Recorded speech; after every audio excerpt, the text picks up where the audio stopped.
बिस्मिल्लाहिर्रहमानिर्रहीम, अस्सलाम वालेकुम, वेलकम टू समा पॉडकास्ट। और आज की सीरीज़ हम शुरू करने जा रहे हैं जिसमें हम पाकिस्तान में मौजूद तमाम तर अहम ममालिक के सफारतकारों से खुसूसी गुफ्तगू करेंगे। और इस सीरीज़ के पहले एपिसोड में, जो कि इस वक्त हम इस्लामाबाद से रिकॉर्ड कर रहे हैं, हमारे साथ मौजूद हैं किर्गिज़स्तान के एम्बेसडर टू पाकिस्तान यरजान किस्ताफिन, और he has graced the event. हमारे स्टूडियोज़ में इस वक्त मौजूद हैं और उनकी इस मौजूदगी से फ़ायदा उठाते हुए हम एक इंतहाई अहम इशू पर भी बात करेंगे। एक बहुत ग्रैंड इवेंट किर्गिस्तान अस्ताना में होने जा रहा है, जिसको शंघाई कोऑपरेशन ऑर्गेनाइजेशन की हेड्स ऑफ स्टेट समिट का नाम दिया जाता है।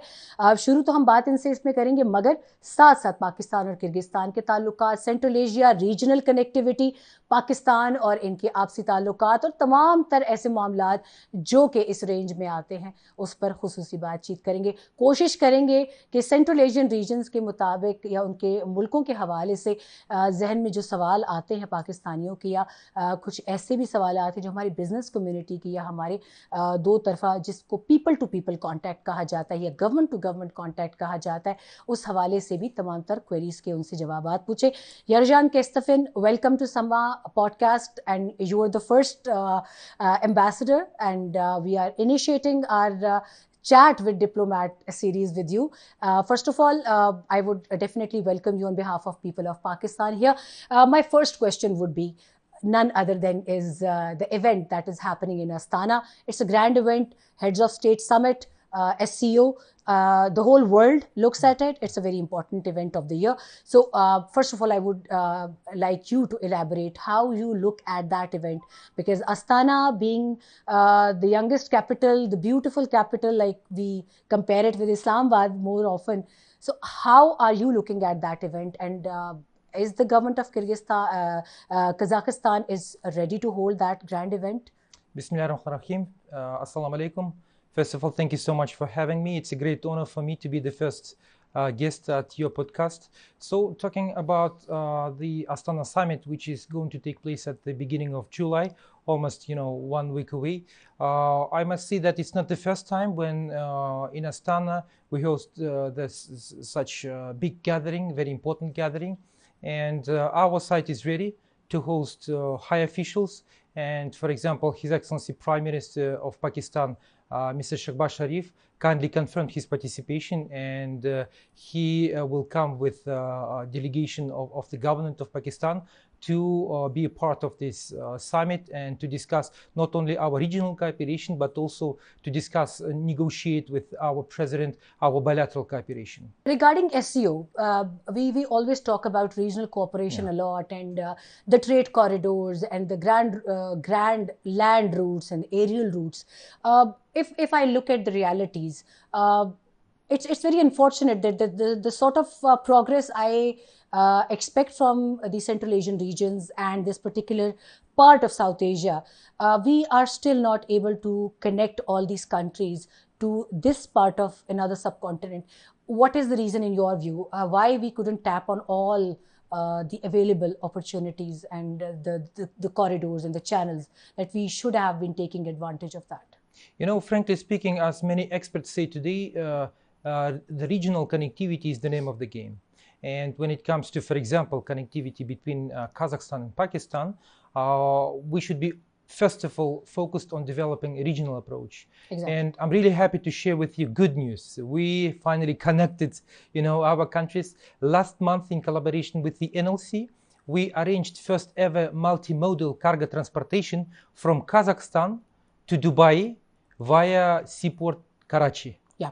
So, and then the TCS company organized transportation of pharmaceutical products from Karachi seaport to Baku via a seaport base in Kazakhstan at the Caspian Sea called Aktau.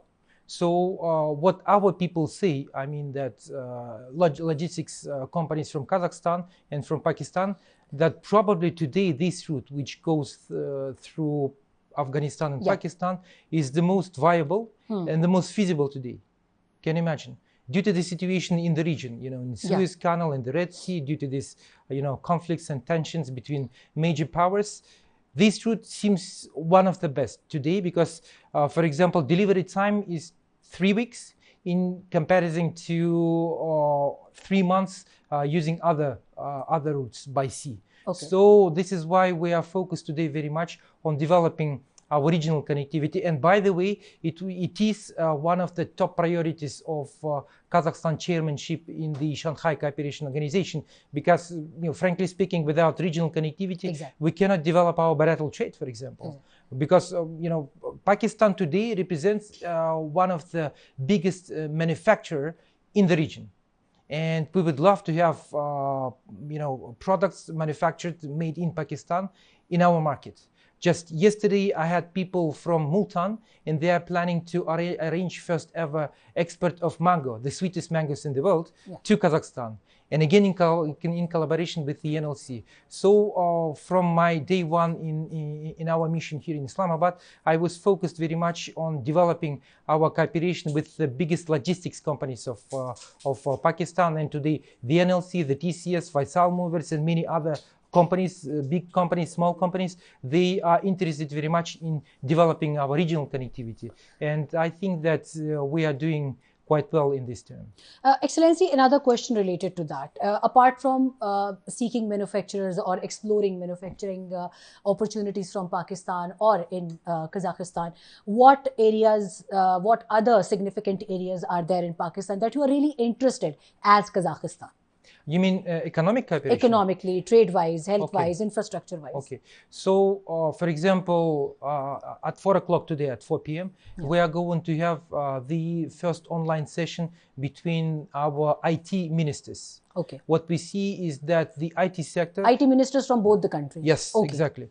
So we are going to establish a joint working group on developing cooperation in the IT and telecommunications. Okay. The IT sector is another very promising area for developing cooperation between our countries. Okay. For example, last year Kazakhstan was ranked by the United Nations in terms of e-gov services as 28th in the world.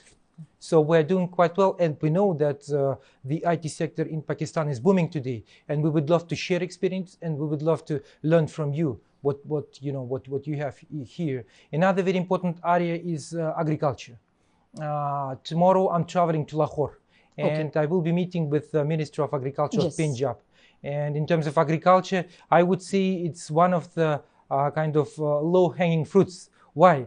Because we can easily start export of mango, guava, dates, falsa, potato, and many other products, grown here in Pakistan to Kazakhstan. And believe me, in our market, you will, for you, it will be very easy to enter our market, because in terms of price and quality-wise, you have one of the best offer in the region. So that's why I think that our market is very, has great potential for, for entering by your farmers, Pakistani farmers. Excellency, on a lighter note, have you ever tasted the dates that we are producing in Balochistan? Yes, it's How great. did you find it? Excellent. And I hope you have seen our date processing centers as well in one of the very far-flung area of Turbat. Yeah. I visited once Quetta.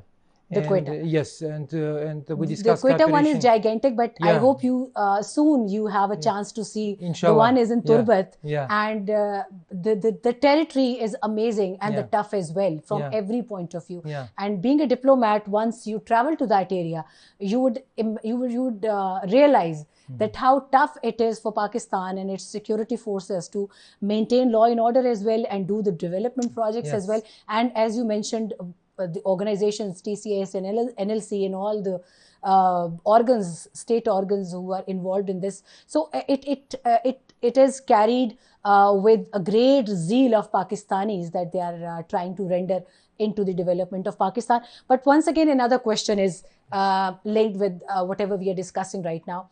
Why Kazakhstan and Pakistan are lagging behind in developing the strongest bond? Because I see a lot of similarities in the two countries, and but still I'm missing a direct flight link between the two countries. So you are the best person to respond to that why we are not having direct flights between Pakistan and Astana and Almaty. You know, frankly speaking, when it comes to a political dialogue between our countries, I must say that we have developed an excellent relations. Our leaders, they meet on regular basis. For example, Sheikh Baz Sharif, His Excellency Sheikh Baz Sharif, he was in Astana 2 years back. Yeah. He participated in another very important forum called SCO Summit, and he met with our president. Now he is going to visit Astana again. So it is time now to transform our excellent political dialogue into something tangible. And of course, when we are talking about tangible cooperation, it is first of all about our bilateral trade, it is about our economic cooperation, it is about our people-to-people contacts. So in terms of economic cooperation, frankly speaking, our cooperation was underestimated from both sides. Yeah. We were more focused on developing cooperation with other parts of the world. Yes. And now, finally, I'm really happy to see this positive trend. Our people understood that the regional connectivity is everything, and the regional cooperation. Yes. Because, for example, if Kazakhstan produces some goods that are in high demand, again, in the United Arab Emirates, how can we deliver these goods? We need a route. Exactly. And then another very important part. Pakistan is the 5th largest market in the world. 240 million people. And still untapped.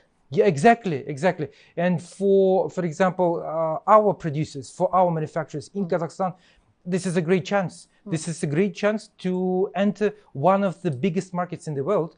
And using your seaports based at the Arabian Sea, we can get access to the Gulf countries, African countries, Southeast Asian countries.